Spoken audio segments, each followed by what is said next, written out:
All right, here we go. Welcome into the Stone Shield Show. Just about another week in the books. We're sitting here on Friday, October 24th. Appreciate everybody hanging out with us throughout the duration of the week here to this point. Reed Mouse off the bench. That will be back at 10 o'clock next week on Monday. Reed's had some very important business he's had to attend to down in Louisville for us here at Chatterbox Sports. So my show has gotten bumped up this week to the 10 o'clock spot. But next week, I believe the plan is off the bench to be back, Reed Mouse to be back. That will be 10 to 11, and my show 11 to 12. Plenty to discuss on today's edition of the Stone Shield Show. How about that stuff in the NBA? Not going to spend a ton of time talking about that, but the arrests that were made, I mean, just crazy stuff happening, right, with the couple players, the prop betting saga. Rozier apparently was, selling, I guess, on purpose, I guess you could say,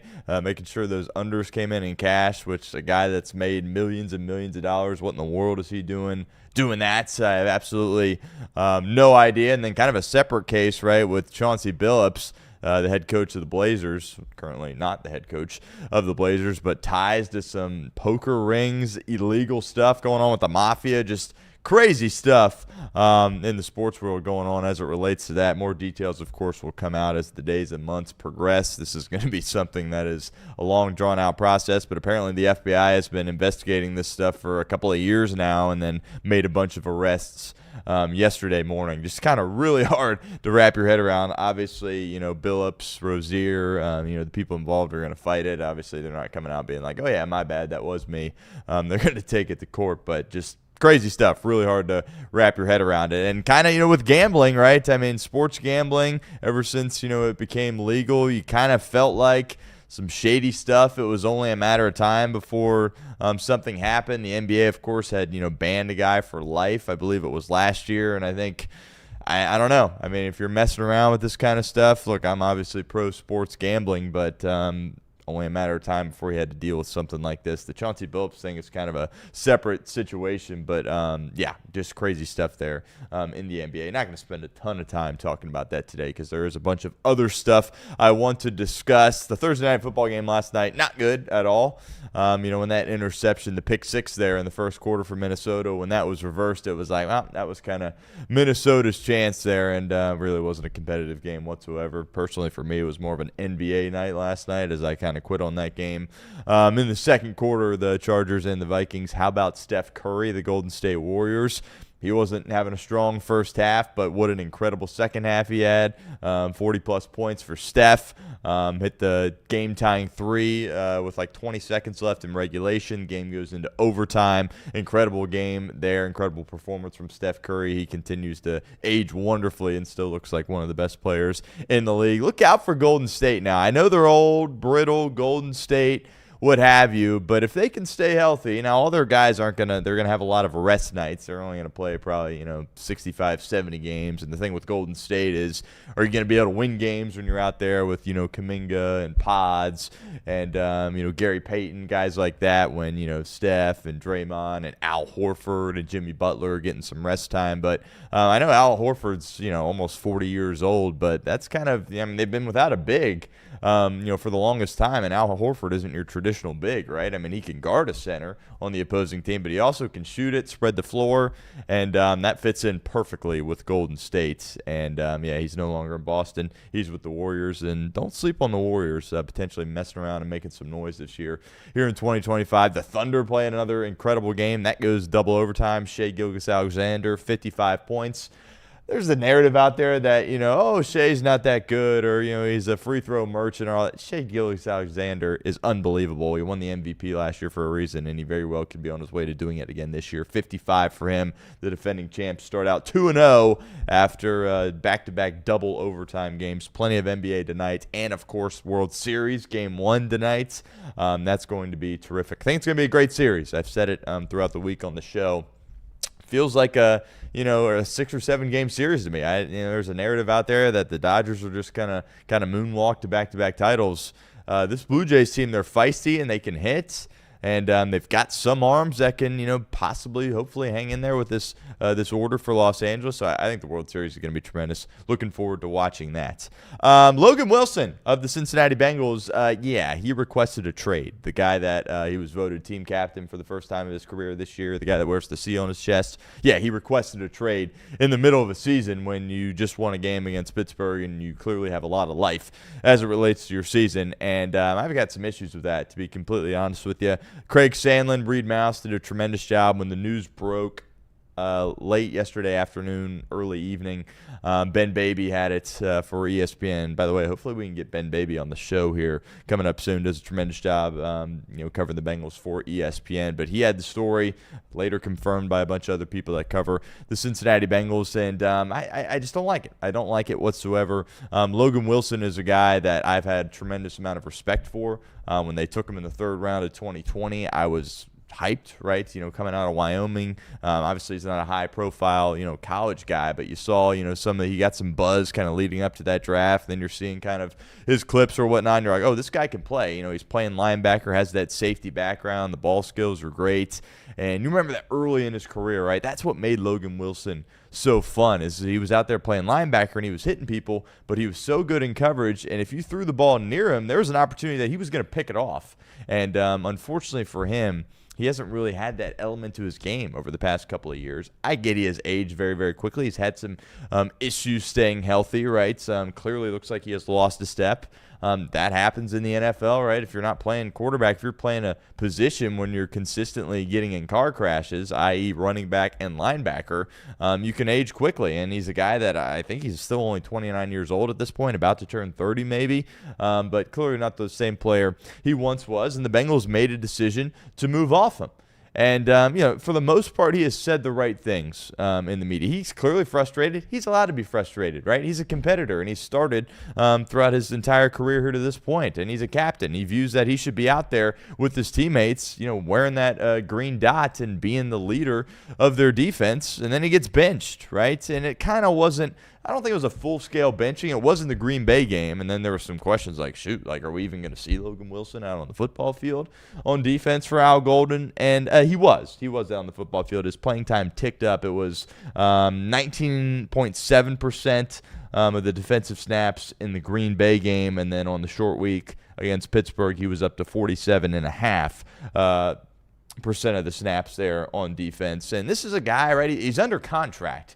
Right, and that's something that really ticks me off in the world of sports, where you got these guys complaining about, situations, requesting trades, wanting more money, and it's like, you're under contract. Why did you sign the contract if you're going to sit here and be all ticked off about it? And it's not just the NFL, and it's not just Logan Wilson and Trey Henderson, right? It's all types of guys throughout the league and in other sports there as well, the NBA and even Major League Baseball there to some degree, and it really just kind of makes me scratch my head. Look, when the Bengals gave him the contract, he's under contract through 2027, by the way. It was a 4-year deal, $36 million. That's a sizable contract there for a linebacker, and I thought he deserved it. I would have done the same thing, and I was happy that he was going to be sticking around for the long term. But to request a trade in this situation, I mean, I just don't get it. You're supposed to be one of the leaders of this team, and credit to him for, apparently Barrett Carter's come out there and said, nothing has changed between the two of us, and he's still, been there for me, and he's done a tremendous job of helping teach me, and for the most part, he said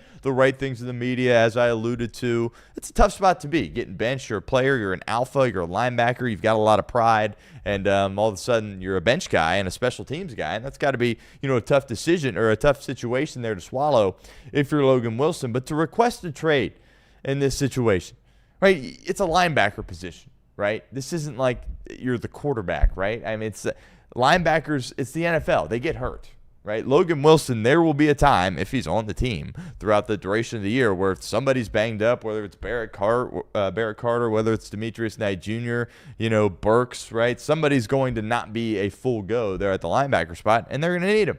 Right? And if you're a true team captain and a true leader, you'll understand that role. Do I get requesting a trade in the offseason after the conclusion of this season? Sure.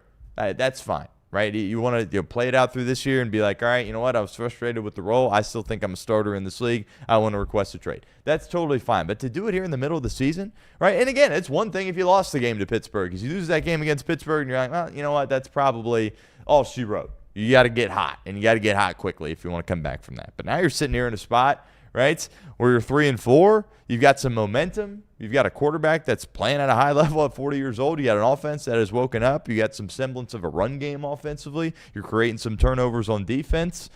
This thing's trending in the right direction, and you're going to request a trade? I don't get it at all. And in fact, I have an issue with it. I have a big time issue with it. And we mentioned earlier in the week, I believe it was what do we hear on Friday, Wednesday morning, ESPN came out with an article where they listed their top 25 players likely to be dealt at the trade deadline, or the top 25 most popular names. Right? They didn't rank them by likeliness because they had Trey Hendrickson at 1, but Bengals probably not going to move Trey Hendrickson, right? But they had Logan Wilson on that list, as we discussed earlier in the week with Casey McAllister, and ESPN gave it a 60% chance that the Bengals would trade him. And I was just blown away at that number. I was like, yeah, the Cincinnati Bengals, they don't, typically make these in-season moves. Obviously they made it for Joe Flacco. That was kind of a rare circumstance. And, they made it at the deadline last year for Khalil Herbert. Again, a rare circumstance. Maybe they're just kind of turning the corner as an organization and getting a little bit more aggressive. But when I saw that number, 60%, I was like, there's no way. I mean, if I'm the Cincinnati Bengals, there's no way I want to trade Logan Wilson. What, are you going to just try to rush back and get a pick that a day 3 pick that you gave up for Flacco? I know Cincinnati loves their picks and they covet their picks, very highly, but it wouldn't make any sense from a Cincinnati perspective. Maybe ESPN, Ben Baby at the time was like, yeah, it's only a matter of time before, Logan Wilson requests a trade. And then here we are the following day on Thursday, yesterday, where ultimately he comes out and he does request the trade. And, I don't think Cincinnati should grant this trade request, to be completely honest with you. Look, they got 2 rookie linebackers out there. Nobody in the National Football League last week had 2 starting rookie linebackers. You just don't do that, right? I get, rookies in this league, especially as the quarterbacks make more money and the receivers make more money, rookies need to come in and play earlier. You're seeing that across the league, right? Regardless of position. I feel like kind of when I was growing up, it was like, yeah, sometimes like the rookies in the first round, they were going, but if you were a late round pick, you were kind of just feeling it out through the first year. No, like if you're a 3rd, 4th round pick, 5th round pick, like you're going as a rookie. And I think that stems from, the quarterbacks making so much money and the receivers making so much money, the edge rushers making so much money, where it's like, well, we can't afford to, pay veteran guys. Like we need to lean on our rookies. And that's totally fine, but I think you need to have some stability behind Barrett Carter and Demetrius Knight Jr., because let's be very clear here with the Cincinnati Bengals. I know we're all excited, and we should be, with Joe Flacco in this offense, but this defense is horrible, right? And if you keep being this bad on defense, you're in a spot where it's like, all right, Logan, we need you to get back out there because we're even worse than we are, without you than we were with you. Right, you trade him, and then of course you don't have that option. So I think it would be a mistake for Cincinnati to trade him. Again, I was surprised at the 60%, likelihood that ESPN designated. Now, what does that mean? Who knows? It could just be, fairy dust, right? Could mean nothing. But I thought that was interesting. And then the next day he comes out and requests a trade. Landing spots, there's one obvious one, right? I think the Indianapolis Colts, right? Lou Anarumo, Jermaine Pratt already, signed. He was with the Raiders, and then he got let go, and he was immediately signed by Indianapolis. Indy's got some banged up linebackers, right? They're hurt at that position. That could make a ton of sense. I assume Lou Anarumo would want him. So I think that certainly is a potential landing spot. And also the Dallas Cowboys. I think that's kind of an interesting fit. Dallas has an awful defense there as well. In a lot of ways, the Cowboys organization, the Bengals organization kind of remind you of one another. Obviously, the Bengals don't get as much media attention and what have you, but just kind of, there's a lot of parallels in the organization, right? Obviously, the past couple of years, great offense, bad defense, right? Contract disputes where they wait seemingly to the last minute to pay guys. I don't know. It just kind of feels like the 2 organizations have been similar over the course of the past, 5 to 7 years, I would say. But anyway, I think Dallas could make potential sense, for Logan Wilson. I think that's a type of move that Jerry would make. What do you get for Logan Wilson? I don't know, like a 6th round pick, right? I mean, is that a possibility there with Logan Wilson? And mind you, this isn't a guy that, looks like a really good football player at this point. It doesn't look like a guy that's on a deal that's 4 years, $36 million. Let's be very clear. He doesn't. He hasn't been as good in coverage and he's not moving around as quickly. And if he's missing tackles there as well, it's like, well, you're kind of a liability for us out there on the defensive side of the football. So we'll see. Thought it was interesting. I was surprised. I knew he was frustrated. Obviously, he's a competitor. He's an alpha. It makes total sense for him to, be frustrated with the fact that he's not being a starter anymore when he's healthy. I did not expect him as a captain of this football team. The first time, by the way, he has been a captain of this football team to go out there and request a trade. I just think it's I think it's a little embarrassing, candidly. I think it's kind of a loser's mentality. I think it's selfish. And we'll see. If I'm the Cincinnati Bengals, I don't grant it. But then again, maybe they will, considering, how they've kind of changed a little bit how they've operated as an organization. Right, with the Flacco trade, the Khalil Herbert trade at the deadline, paying Jamar and T, right? They've kind of changed their structure a little bit as an organization, some of the decisions that they make. So I was caught off guard by the news yesterday. I wouldn't do it if I'm Cincinnati. I get why he's frustrated, and I also get why he got benched. But, the Barrett Carter, Demetrius Knight Jr. thing, let's not act like, that looks great. They'll be just fine with those two guys throughout this year. Yeah, let's move off them. I'm not convinced. They've shown you some good things. Knight had some good moments. He's had good moments throughout the year, but he's also had bad moments. And Barrett Carter, it's just, what he did against Green Bay and against Pittsburgh, it's like, that's not great, right? That's not elite football by any stretch of the imagination. It's not even really average football. It's kind of bad football, to be honest with you. But clearly Al Golden, Zac Taylor have belief in Barrett Carter. And interested to see, what the snap count looks like for Logan Wilson here at this point, because you request a trade. Now there's that awkwardness in the locker room. It's like, you just requested a trade, and we're here with the most momentum we've had all season long, and you're going to try to get out of here? Well, it's just really tough for me to understand it. Under contract, getting paid good money, right?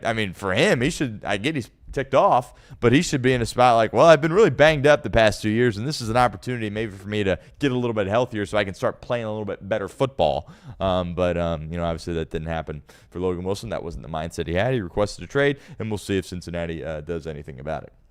All right, let's talk a little bit about the game itself. Bengals and Jets. Last I looked, Cincinnati 6.5-point favorites in the game. Public's all over Cincinnati here in this one. Some cause for concern as it relates to that. The Jets are just, I've said this throughout the week, of course, but just a total disaster, total dumpster fire. We don't know who the starter is at this point. My gut says it's going to be Justin Fields.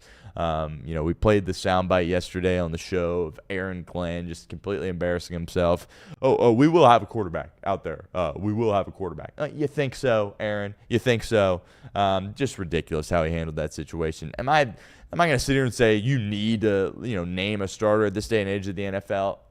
I don't know. I don't know if I'm there yet, but just the way he handled it, saying that there will be a quarterback out there, real funny there, Aaron. You haven't won a game. Try winning a football game before you're going to, come to the podium and spew that nonsense out of your mouth. But every way you look at this, everything, every matchup, all the way down to the coaching staff, the home field advantage, the Cincinnati Bengals should win this game. And there's no guarantees in life, really, and there's no guarantees in this league either. But it's really hard to sit here, even as if I try to take my, bias cap off and sit here and look at this game and try to convince myself that the Jets are going to beat the Bengals. I just can't do it, right? I just can't do it, especially on the heels of what they've been doing offensively. All right, Sauce Gardner and Garrett Wilson, their two best players, have not practiced all week. They're probably not going to play. Right, and that's a secondary, even with Sauce Gardner, that's not very good. And you got T. Higgins and Jamar Chase and a 40-year-old quarterback that's playing with immense confidence in the game. So really, when you break it down, passing attack, running attack, defense, we'll get to that in a second, coaching, all the advantages are in Cincinnati's favor. And, honestly, it kind of feels like it should be like a 7.5-point spread instead of 6.5. I'm staying away, by the way, this game. Best bets of the weekend. I'll be there, just going to enjoy its rights. But Cincinnati should win this game. And mind you, if they lose this game, the sky is completely falling. Right? I know it's a week-to-week league, but, as good as last Thursday was, it's going to be equally as bad, probably even more bad than how good that victory was on Thursday. Just a complete disaster if you lose to this Jets team. They're bad. They are really, really bad. But you got to show up and you got to be ready to play. So let's go through some keys to victory here on the show. And key to victory number one is very easy and very simple. Don't play down to the level of competition. We've seen that something with this team in the past, even with Joe Burrow as the quarterback, by the way. We certainly saw it with the Cincinnati Reds here this past season as well. You are better than this team. I get you've got issues. I get you're on your third quarterback. I get you have a defense that's awful. You are significantly better than this New York Jets team, right? And this is kind of one of those games where it's like, you know what, I'm always a big, if you win the toss, defer, we'll take it in the second half. I think that's 9 times out of 10 the right thing to do. But in this situation, it might be like, you know what, give us the ball. Give us the ball, and we're going to go down and get 6 right away and set the tone from the jump. That might be kind of the decision I lean towards here at this point, right? You don't want to find yourself in a situation where you're messing around with the Jets, right? Now, look, it's the NFL. I'm not going to be surprised if they're in a dogfight in the fourth quarter with 5 minutes left. It won't surprise me at all. Right, but you should start out quickly in this game, build off the momentum that you have over the past couple of weeks, protect the football, be disciplined, avoid the penalties, and if you do all those things right, you're going to win the game. You have more talent than the opposition. Can't play down to your level of competition. Key to victory number 1. Key to victory number 2. Keep feeding your big dogs, right? 1 and 5. Get them the ball early and often, right? Joe Flacco threw the ball, 23 times? 23 targets for Jamar Chase on Thursday, just an absurd number. Do it again, right? And keep doing it because there ain't nobody in this league that can stop it, right? Target them as much as you can. And if they want to double them, that's fine. Go to T. Oh, they're doubling both of them? Well, what happened in the Pittsburgh game when they doubled Jamar and they doubled T? I think Pittsburgh only did that once, and that's when they hit the seam shot to Yoshi. Huge catch, great throw. Play of the game, you could argue. Feed 1 and 5, right? They don't, especially if Sauce isn't going to play, like they do not have the guys there on the outside to hang with them. They don't. And, Jake Browning tried to do that, but then he was kind of, people talk about in the National Football League, well, like give it so your receiver has a chance, but the defender doesn't. Put it in a spot where only your receiver has an opportunity to make a play. Jake Browning wasn't doing that. Sometimes he was giving his receiver to make a play, given a chance to make a play, but he also was giving the DB a really good chance to have an interception there as well. Joe Flacco hasn't done that. Needs to continue that. Not be reckless, right? I just talked about getting out to a fast start, but you don't got to force it early. If it ain't there, throw it away, right? Just if you don't do anything just completely stupid in this game, you're going to win. But it's like you give up a defensive touchdown or a special teams touchdown or you throw a couple of interceptions, you fumble the football, have a ton of penalties, bunch of holding calls, personal foul. Like that's what's going to take for you to lose this game. If you just play clean, play discipline, play smart, you're going to win. But you should feed 1 and 5 throughout the duration of this game as well. Keep the run game going, right? It's a team that the run game, and didn't even talk about it really this past week. The running game was the worst in the NFL, right? Up until halftime of the Green Bay game. But, I think that's one takeaway from the Pittsburgh game that not enough people are talking about. Yeah, Flacco was sensational. Yeah, Jamar was sensational. Yeah, it was a shootout. It was a great game. But you had some ability to run the football, right? And if you have ability to run the football with this offense, it completely opens up a whole new avenue of how you can get yards and score points. And especially when Burrow comes back. I mean, if you're running the ball when Joe Burrow comes back, look out, right? But build off that in the run game. Again, we talk about the defense. Doesn't need to be a top 10 defense. Just be middle of the road. Be average. This run game doesn't need to be a top 10 run game. Just be middle of the road. Be average, right? And then you're going to have success out on the football field. It's not a run game that needs to be top of the world. Just average defense, just average, and your passing attack will lift you over the top and put you in a position where you can beat teams that you should beat and have an opportunity to beat teams that are even better than you and that are difficult opponents, top teams in the league. Keep the run game going. Chase Brown, really pleased with what we saw from him. We saw the carries be a little bit more split. I like that, by the way. Nothing against Chase Brown. When Joe Burrow is the quarterback of this team again, Chase Brown will take that next step. I'm sold on that. He 100% will. But at this point, with the offensive line, the changes that you've made, you're dealing with a lot of contact at and behind the line of scrimmage. And, P. Ryan's a little bit more better equipped to deal with that than Chase Brown. And Chase Brown is a guy that you remember throughout the end of the year last year and really from the halfway point on, or even before that, really, when Zach Moss got hurt a few weeks in, where he was out there for basically all the plays and all the downs, and he was running a lot and getting hit a lot. Running backs, when you have seasons like that, sometimes the following year, it's difficult to, be at your best, right? Look at Saquon Barkley right now in Philadelphia. Saquon Barkley is a top 2 running back in the league, either him or McCaffrey, whoever you want to pick. It's fine. And he had, the best year a running back really has ever had, as far as I'm concerned, last year. But Philly's really struggling to run the ball, and he's struggling a little bit because the workload last year was immense. The hits he took were immense. So I have no issues with, getting Pirine in there a little bit more. Pirine's a great pass blocker there as well. He's done a tremendous job in pass pro, particularly on third down. It's been great. And keep running the football. Keep having a shot to run the football. And, it's so good now when you watch this team because I'm not going to say it feels the same when Joe Burrow is out there. I'm not going to get carried away here. But the thing about Burrow is when it's third down, you're like, okay, all right, let's go get it, right? Let's go get the first down. Don't care if it's 3rd and 15. Feel pretty good about us having a chance to get this. Jake Browning, if it was anything more than 3rd and 2, you're like, yeah, send Rico out there, work the leg a little bit more, see if he shanks it or hits a good one or boots it through the end zone, right? That didn't feel like that against Pittsburgh, and it didn't feel like that in the second half against Green Bay. It's like, 3rd and 7 with Flacco? Yeah, I'll probably get that. And, part of the reason you have that confidence is because you have the running game on earlier downs where you can pick up some positive yards, and it's a lot more third and manageable, right? A lot more third and manageable. You feel good about Flacco and third and manageable, but shoot, 3rd and 12, I feel pretty good with Flacco right now there as well. It's an opportunity to potentially get right on defense. That's key to victory number 4, get right on defense. Look, the defense is really, really bad. I've said it before on the show. I'm an eye test guy. The numbers, they're impactful. They matter. I probably should do a little bit more with numbers going forward, but I'm a big eye test guy, and my eyes told me that the defense was better this year than it was last year. The numbers say otherwise. The numbers say it's even worse, which is really hard to wrap your head around. Well, if you're this bad as a defense against the worst team in the National Football League, worst offense probably in the National Football League as well, it's really time to sound the alarms. So, if you find yourself where you're getting in a shootout with the Jets, yeah, you feel good if you win it. And you're like, well, we can, have an opportunity to win every time we step out on the field.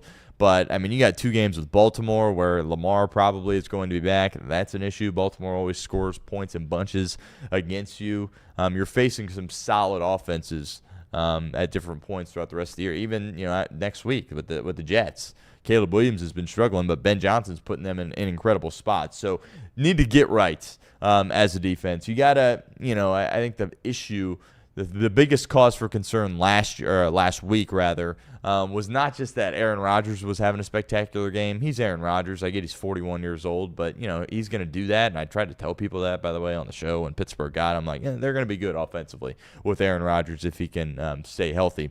But the Pittsburgh team couldn't run. Right, and they ran all over you last week with Jaylen Warren. So that's where, my biggest concern was with this defense. Again, be average, be middle of the road. You have to at least have a strength, whether you're stopping the run or stopping the pass. They weren't stopping either last week, and that was a major, major concern. So we'll see if they can get right at all. They forced a couple of turnovers. That's ultimately what won them the game against Pittsburgh. New York's going to give you opportunities to do that, whether it's Tyrod Taylor or Justin Fields. And, we'll see if Cincinnati is able to execute. But I would like to see some punts in this game. You don't want to be a defense that's so reliant on turnovers because that's not a formula that you can lean on consistently to win football games. There's some games where you're not going to be able to force any turnovers. And if you're a decent defense, you're still going to be able to stay alive in those games. I want to see a lot of punts forced in this game from this Bengals defense. And my final key to victory here is someone else step up.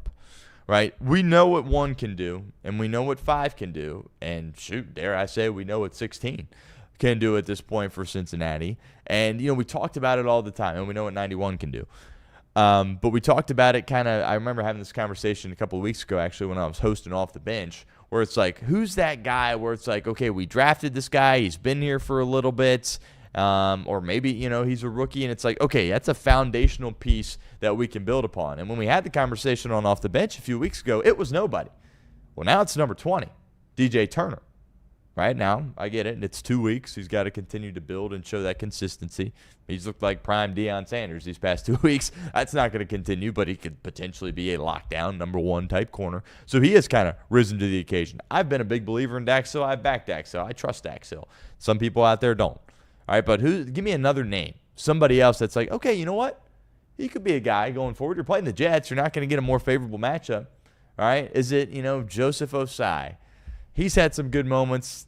I've been hard on him. I don't think he's an answer for the future. He's on the 1-year prove-it deal. I think he's gone next year. I wouldn't have brought him back this year. Maybe he steps up, has a big game.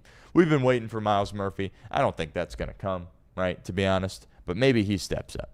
Maybe one of the rookie linebackers who are out there and they're starting, and it's like, okay, but maybe they're like, oh, yeah, that's a guy for us that we can build around, right? I talked about Cedric Johnson. We'll see if he's active, by the way.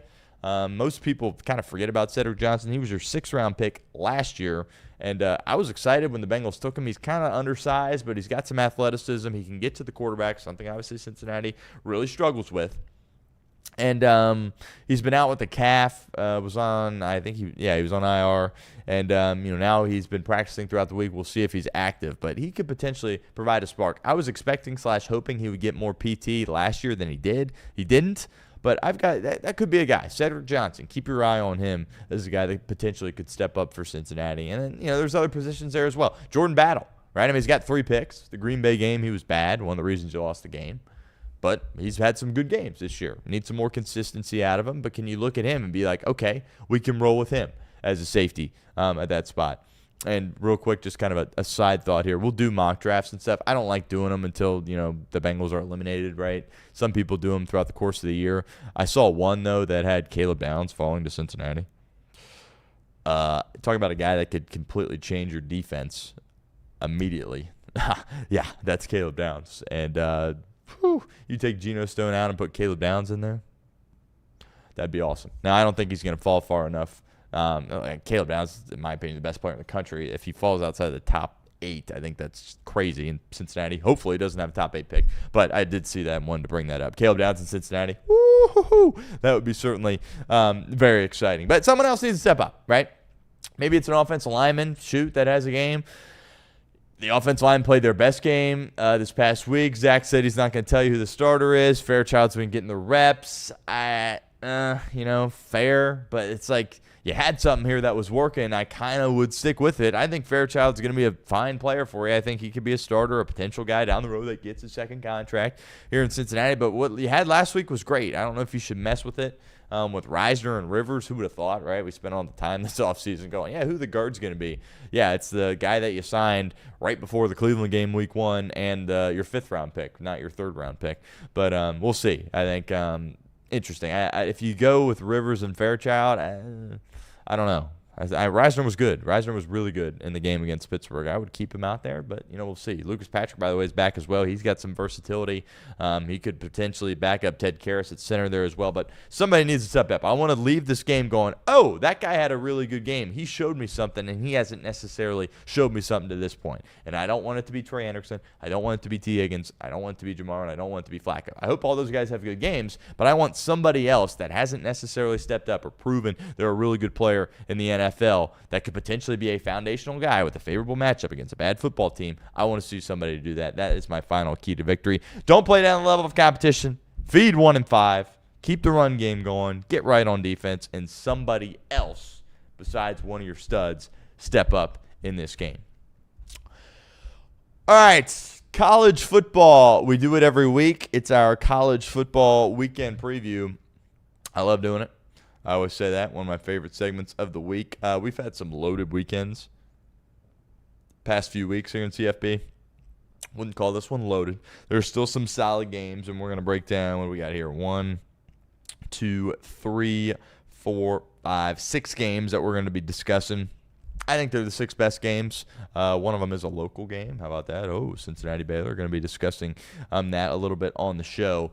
But overall, I think there's going to be great games. It's college football, conference realignment, transfer portal, NIL. It's been a great year once again, and it's going to continue. By the way, not a ton of ranked matchups, but there is a couple, and we, of course, will discuss them. 2 big ones in the SEC. But let's start with the big noon game on Fox. I am so excited for this game, to be completely honest with you, and I am talking about UCLA and Indiana.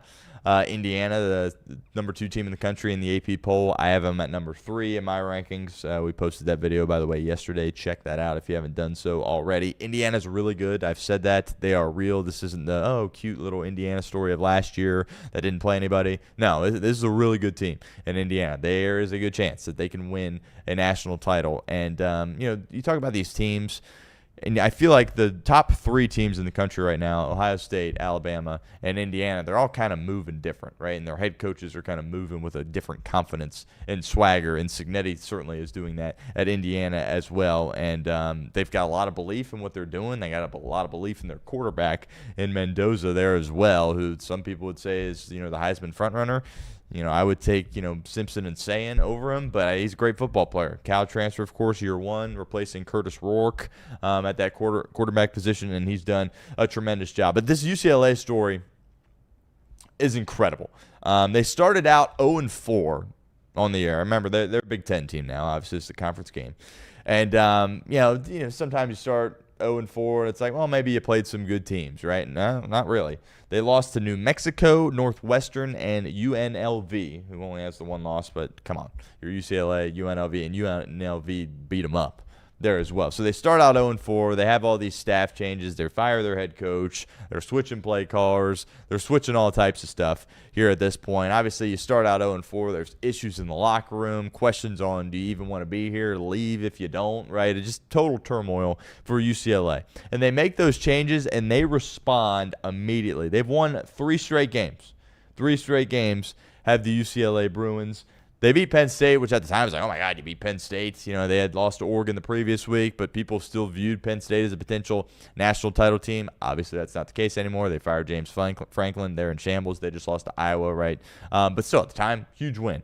And then you beat the crud out of Michigan State, who, they don't run the ball particularly well. They don't have a good defense, but Chow's their quarterback. I believe in him, and that game wasn't even close. You beat up on them, and then you beat Maryland again last week. A 3-point victory, and you've won 3 in a row. And, Cignetti said this earlier in the week where he was like, yeah, we're playing a 3-0 football team. We're playing an undefeated football team. They are totally different. The staff changes than they were to go into the year. And this is quietly becoming, or maybe not even really quietly at this point, just an incredible college football story. And I'm so excited to watch this game. Jerry Neuheisel, who, if you're a casual, you probably think the blonde guy with the long hair is their head coach. He's actually not.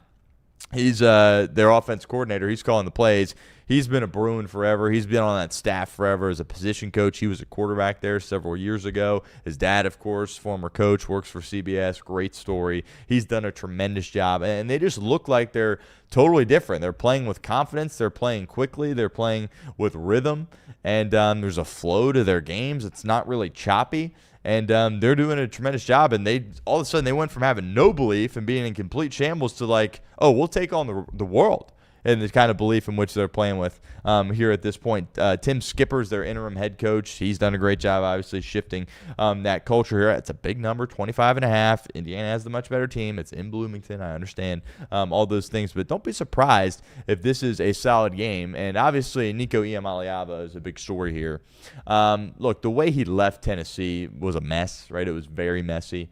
It was bad. Unfortunately, that's just kind of, where you're at here with the transfer portal and NIL. Did he want more money? Did he want, the offense to change a little bit, be more catered towards his strengths? I don't know. There's debates all over about that. But, they were sitting there, it's basically a quarterback trade, right? Because Aguilar was going to be at UCLA, and then he goes to Tennessee. He's having a solid year. And I think for the first few weeks, everyone's like, well, clearly Tennessee won the trade. And I think they still did, right? But you're seeing why Iamaleava was a 5-star guy, why there was so much buzz and conversation and controversy about him leaving for UCLA. If he was a cruddy quarterback that didn't have any talent, nobody would be talking about it. Yeah, it was a mess, and yeah, it's borderline embarrassing for how him and his team handled it. But I mean, the reason why it was such a big story is because he's such a big talent, and now we're starting to see that a little bit more here with Neuheisel calling the plays there. Offensively, he's running the football tremendously. I mean, there was a point, I wasn't doing this show, obviously, at the time, but when he was starting as a freshman at Tennessee a few weeks in, where I was like, oh, he might be the best quarterback in the country. And then, obviously, things fizzled out. He had the injuries. I think he was hurt against Ohio State. It wouldn't have made a difference. Ohio State, way better. That Tennessee team last year, not very good. And, he leaves, and then the first 4 games at UCLA, he stinks. But you're starting to see him play some better football here. And, we're going to see. Obviously, it's on the road here, right? The Penn State game. It was obviously at home for UCLA. So, it's going to be difficult having to fly to Bloomington, right, all the way from L.A. But I'm really interested about this game. Indiana's for real, but it's a big number, 25.5. and we'll revisit this game here in a little bit. Another great game at noon, Ole Miss and Oklahoma. Ole Miss is ranked number 8. Oklahoma is ranked number 13. Oklahoma is 5.5-point favorites in this game. And this is there's always a couple each week where you look at the line and you go, what? And that's kind of where we are. So this isn't going to be one of our best bets of the weekend. I was surprised to see that Oklahoma's a 5.5-point favorite here. The matchup between the coaches is fascinating. Obviously, Lane Kiffin, lots of buzz about him potentially going to Florida. We talked about it earlier in the week on the show, but he calls the plays offensively for Ole Miss. And Brent Venables, the head coach of Oklahoma, he calls the defense. So that's kind of a chess match there between two guys that are really, really good at what they do. Say what you want about Venables as a head coach. As a play caller on defense, he's elite. And he proved that at Clemson and still proving that here with Oklahoma. And that's a really good defense. That's one of the top 5 defenses in the country, and it's going to be fascinating because that's obviously their strength defensively for the Sooners, and the strength for Ole Miss is obviously on offense.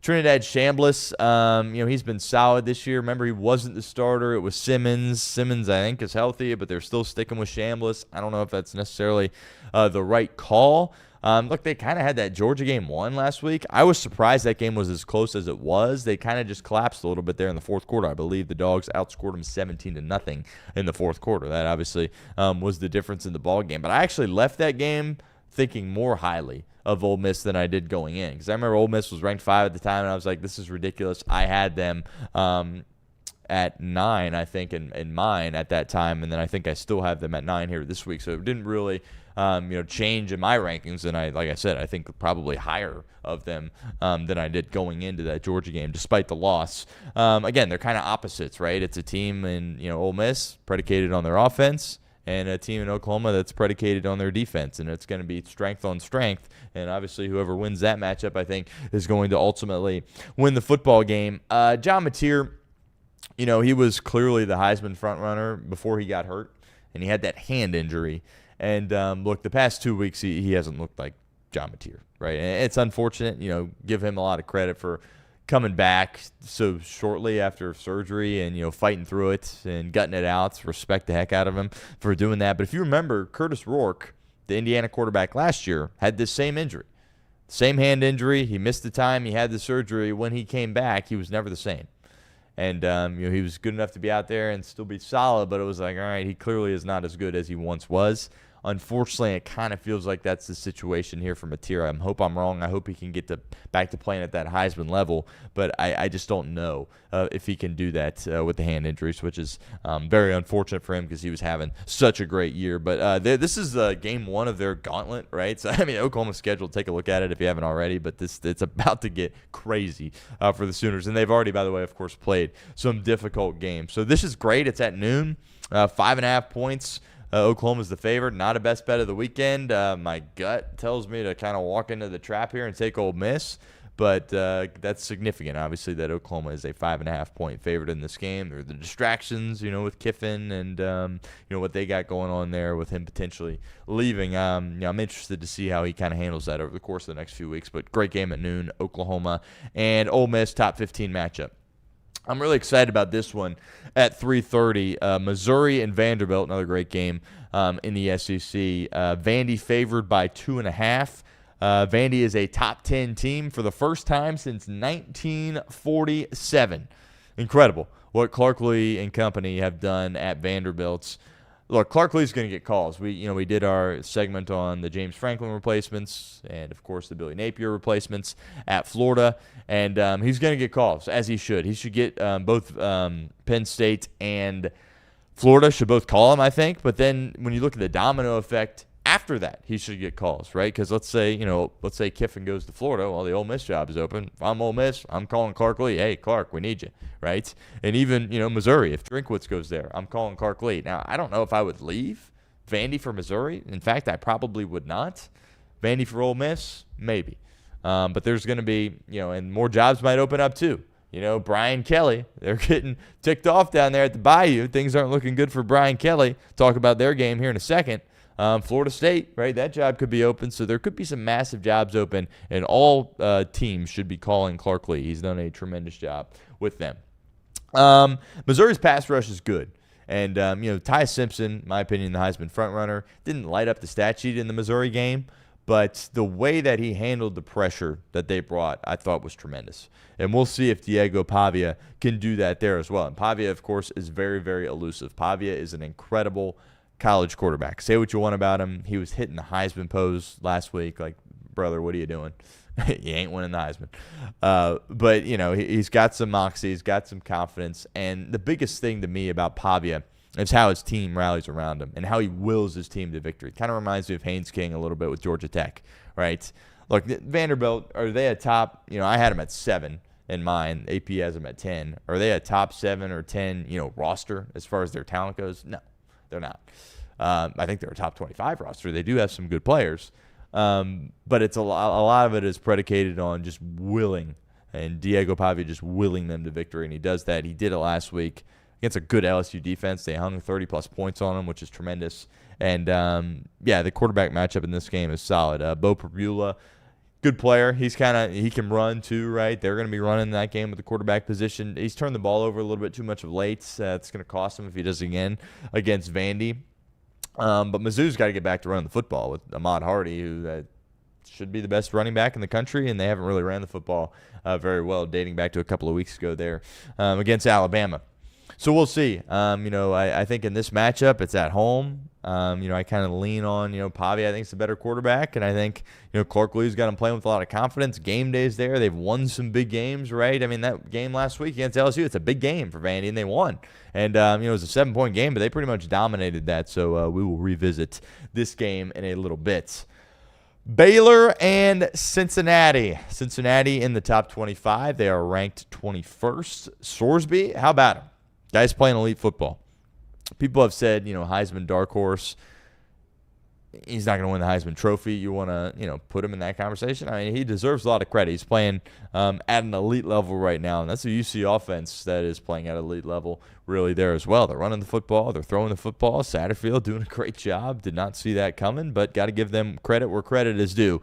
Game feels like a shootout. Feels like it's like I think one of these teams, the winner of this game, might have 50 points. Like it's going to be a lot of points scored. Nobody has really been able to stop UC. I mean, they ran up and down on Iowa State. The biggest thing for them is I think this is a prove-it game for Cincinnati. I'm not convinced yet that they're real. But if they win and beat Baylor, now Baylor's 4-3. They're not a world beater, but that's a really good offense.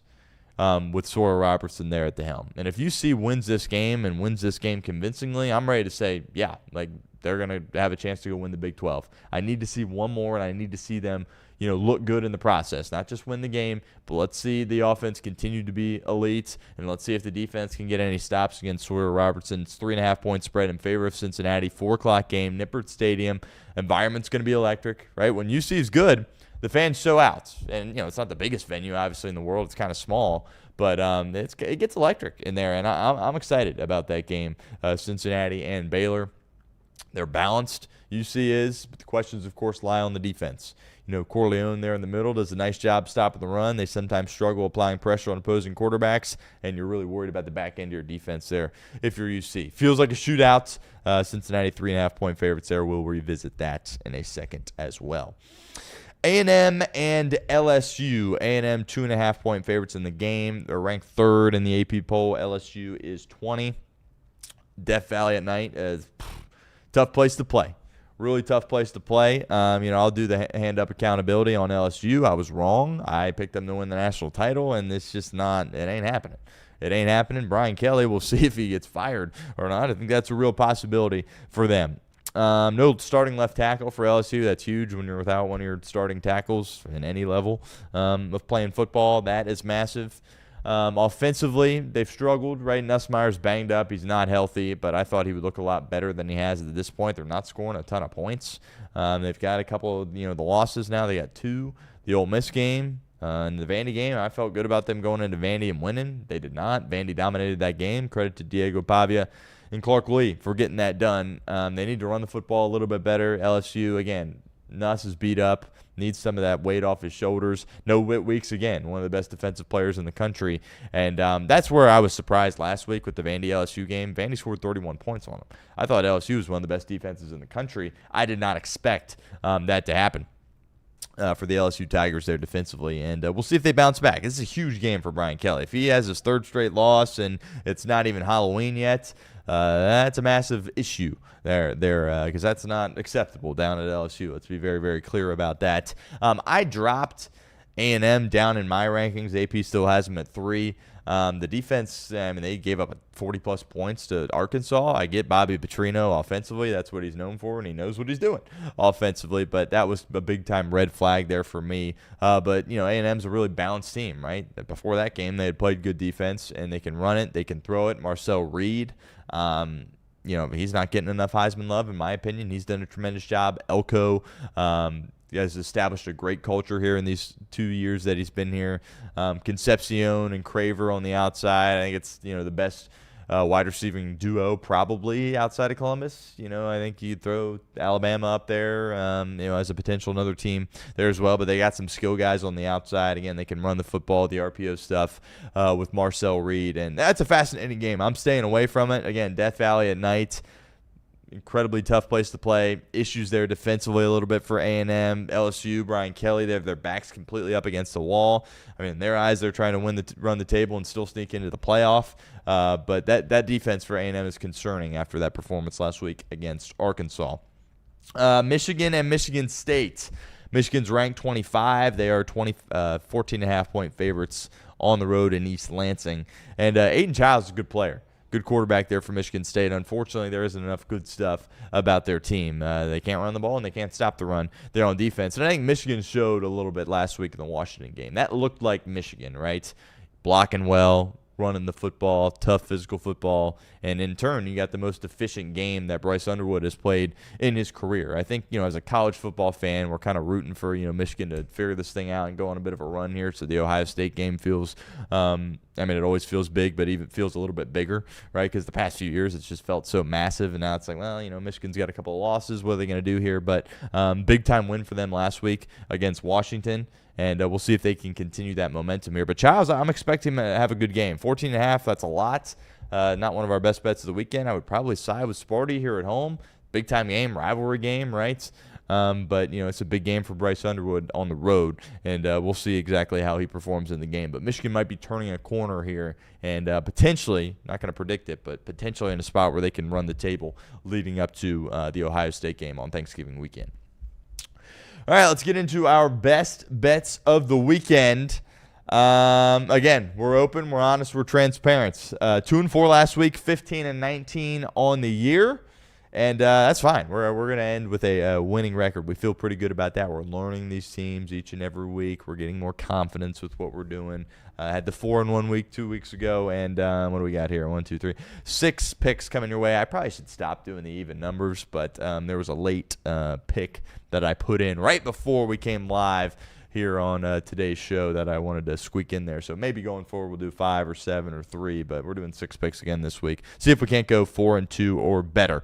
We talked about the game, UCLA and Indiana plus 25.5. That's a lot of points. That is a lot of points with a UCLA team that has impressed me so much. Neuheisel, what he's done calling the plays. Iamaleava, the quarterback for the Bruins, is playing at a really, really high level. I think they're going to come in here with confidence. And I think if they can survive that first wave, if they can avoid being down in a 14-0 hole 8 minutes into the game and just kind of hang in there in the first quarter, I think they can compete throughout the duration of the game. There's a real chance here that they get blitzed out of the gate and could potentially get blown out. But if they hang in there, first couple of drives, force a punt maybe, or go down and kick a field goal on offense, just something to kind of show that, okay, we can hang around in this game, I think they're going to cover the number.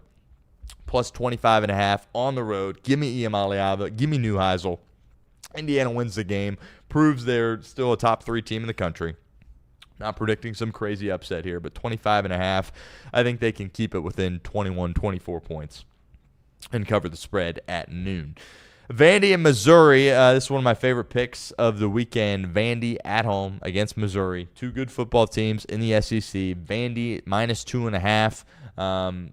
That's kind of like a pick 'em, right? Obviously, there's still 2 points where it's not a pick 'em, but I think Vandy, they got the better quarterback, and I'm going to go out there and say they got the better head coach. It's no disrespect to Eli Drinkwitz for what he's been able to accomplish out there on the football field coaching this year. Missouri is a solid team, but it feels like a bigger game after Missouri was able to get the win, of course, against Auburn, and game days there should be really, really exciting. But Pavia to me is the difference. Perbula has turned the ball over too much in recent weeks. I think you have a head coaching advantage. I think you have a quarterback advantage, and you definitely have a home field advantage there as well. And if you can slow down the run, you can slow down Ahmad Hardy, you're definitely going to win this game. And that Vandy defense, that's nothing to sneeze at there either, because they're a really good team there with Vandy. They're a top 10 team. It's hard to believe, but that's just the reality of the situation. I think they cover the 2.5 at home.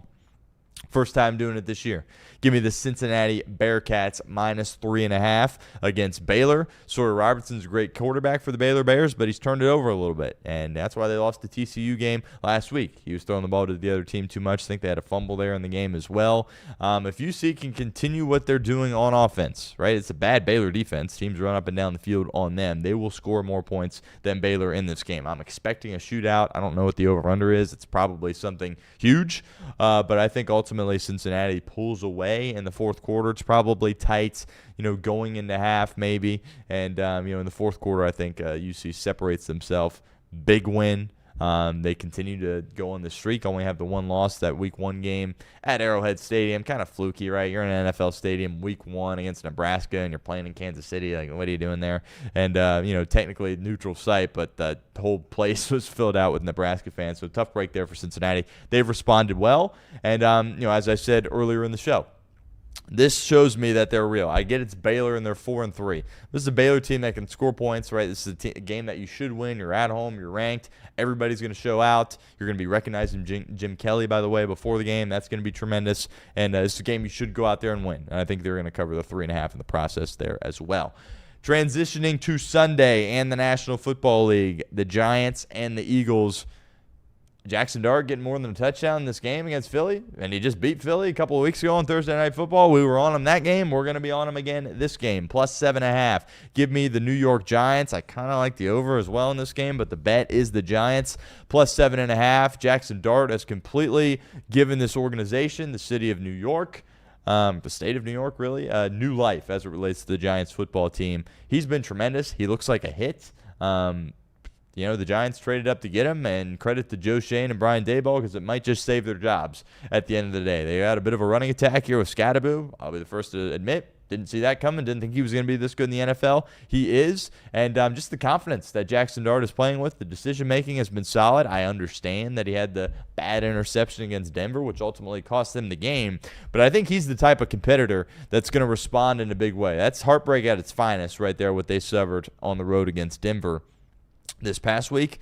There's one of two ways that you can respond. You can let it be a turning point in your season for the worse, and it kind of just leads to a stretch of losing, or it can really tick you off, light a fire in your belly, and you continue to go out there, get better, and ultimately win football games. I'm not going to say they're out there and win, but Philly's playing really well these past couple of weeks. They looked unbelievable offensively against the Vikings. It was a good Giants defense. They can get after the passer a little bit. They made Hurts uncomfortable in the game. They forced a couple of turnovers in the game there as well. Hurts is very careful with the football. They picked him off in the Thursday game, ultimately won. Not going to say they're going to win, but more than a touchdown. Give me the Giants +7.5.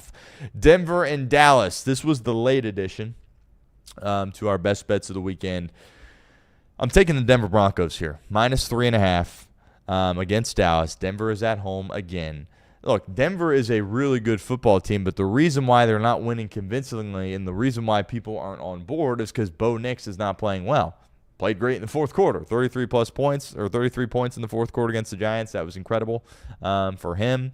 He's had slow starts, right? I think they got to change a little bit what they're doing offensively because they keep taking these shots down the field early in games, and they ain't hitting them. They ain't hitting them at all. So I would like to see some more underneath stuff. I would like to see Bo Nix using his legs a little bit more. By the way, what was he doing in the fourth quarter against the Giants? Using his legs. I think when you're a young quarterback in this league, before you fully understand, how it is, reading defenses and trusting your eyes, if you have the ability to be athletic and run the football, do it. Be smart about it. Slide. Get out of bounds. Don't take massive shots. But Bo Nix is an incredible athlete. And I think if he does that in this game against the Dallas defense that is absolutely horrible, they're going to score some points. Now, we're going to find – I'm really interested in this game. That's part of the reason I wanted to have a bet on it is because this Dallas offense is incredible. You could argue they're the best offense in the league. Dak Prescott playing at an MVP level, and they got CD back this past week. And what they were able to do without CD, with Jalen Tolbert and Ferguson and George Pickens, has been tremendous. Now CD's back for a second game, but it's a great Denver defense. So we're going to really see what this Dallas offense is made of, and we're going to learn a ton about both of these teams in this game. The public is all over the Dallas Cowboys, like 87% or something absurd. So we're going to be on the other side of that, and we're going to lay the 3.5 and take Denver at home. That should be a great game. That is a fascinating game in the NFL there as well. Sunday Night Football. Talk about fascinating games. This is another one of them. Packers and Steelers. It's in Pittsburgh. Wish it was at Lambeau. Aaron Rodgers, of course, playing his former team. What he did, people bang on Aaron Rodgers, say he's a weirdo, whatever. I've always been a Rodgers guy. I don't align with all of his beliefs, obviously, but I think he's tremendous. I think, throughout the course of my life, my favorite player to watch was Peyton Manning. You probably argue that Aaron Rodgers is my second favorite player to watch, not including Joe Burrow. At the game, the game Thursday night was just incredible. He's 41 years old. Unbelievable. Rodgers is an incredible quarterback. And what he did, he met with the Green Bay media, and you can tell that he's got a lot of love in his heart for the Green Bay Packers. Did it end perfectly? No. But do things end perfectly ever? No. Look at Tom Brady in New England. Did that end perfectly? No, it didn't. That's just kind of the reality of the situation. He did say that at some point he is going to end his career with the Packers, meaning he's going to retire a Packer. I was very happy as a football fan to hear that. That's kind of just a side tangent there. But anyway, Packers minus 2.5. I've been sitting here waiting. I've been saying, I was bullish on putting them at the top of my power rankings early in the year, and then they'd lose to the Browns and tie the Cowboys. But now the Cowboys might actually be a solid football team. And, they beat the Cardinals, but it takes some heroics and just some, gutsy decision-making from LaFleur. And, great third-down execution there from Jordan Love, who's been great on third down this year. And to pull through and win that game, they obviously didn't cover the game in Arizona last week. It's a game they need to win, right? It's a 2.5-point spread. I'm going to lay the 2.5 with Green Bay. It's a pass rush. Aaron Rodgers had all day in Cincinnati on Thursday night. I think Parsons and company will be able to get after him a little bit, speed him up a little bit, maybe hit him a few times. And, that Pittsburgh defense, they paid a lot of money on the defensive side. I thought it was going to be a solid defense, but Joe Flacco and the boys made easy work out of them. And that leads me to believe that Jordan Love should be able to do the same. So I'm going to lay the 2.5 with the Packers on Sunday Night Football. Great game. Can't wait for that. Going to be really exciting. 6 picks. 2-4 last week. Looking to improve off that this week. UCLA plus 25.5 at Indiana. Vandy minus 2.5 at home against Missouri. Cincinnati minus 3.5 at home against Baylor. The Giants plus 7.5 on the road against the Eagles. Broncos minus 3.5 at home against the Cowboys, and the Packers minus 2.5 on the road against the Pittsburgh Steelers. Our best bets of the weekend. We're just about out of time here. We've gone a few minutes over here on the show. Did want to, we're going to do some AFC North whip around stuff. It's fascinating watching the division here at this point. Baltimore obviously plays Chicago, and that's a game that, a lot of people are going to have a close eye on here in the city of Cincinnati. Baltimore loses that game, you kind of got to stick a fork in them. To be honest with you, Lamar should play. I think the expectation is that he will play. The Ravens are heavy favorites in the game.